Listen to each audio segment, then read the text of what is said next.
Di naman bago yan mga ka-zone dahil mapapaman ay puro pagpapakitang. Gilas nga lang talaga ang inaatupag niya. At hindi mo nga talaga makikitang napipiko nitong si Junmar Fajardo. Pero alam niyo ba mga ka-zone kung kailan na nga kaya huling napiko nitong si Junmar Fajardo sa isang basketball? Game yun nga po ay noong taong 2014 kung saan napikon nga po siya sa big man ng Rain or Shine Elasto Painters na si Larry Rodriguez. Narito nga sa play na ito ang labanan nila sa pwesto nito nga ni Larry Rodriguez. Pero bigla nga pong huminto sa play. Itong si Junmar Fajardo nang tamaan siya ng siko sa mukha. At ayun umatras na nga po. Si Rodriguez bata pa nga kasi si Junmar niyan at bagong-bago pa lamang sa liga. Plus kilala nga talaga itong Rain or Shine bilang isa sa mga pinaka-physical na team sa PBA hanggang ngayon mga ka-zone.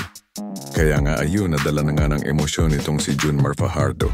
Noong taon na iyan yun nga po ay dahil sa grabing pisikal na nangyari sa kanila nga nito ni Larry Rodriguez. Yan nga mga ka-zone ang kauna-unahang pagkakataon na nakita nating napikon itong si Junmar at posibleng ayan na nga rin ang pinakahuli dahil unti-unti na nang talagang nag-i-improve ang ating 4-time MVP 2014.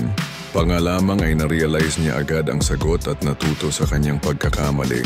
At dala-dala na nga ito ni Junmar Fajardo hanggang ngayon mga parekoy dahil bilang isang importanteng player ng isang team ay dapat responsable ka nga talaga sa mga bagay na gagawin mo. Mas maganda nga kung maiiwasan talaga na matanggal ka sa isang game o malagay agad sa foul trouble at ayun na nga po ang ginagawa nito ni Junmar Fajardo.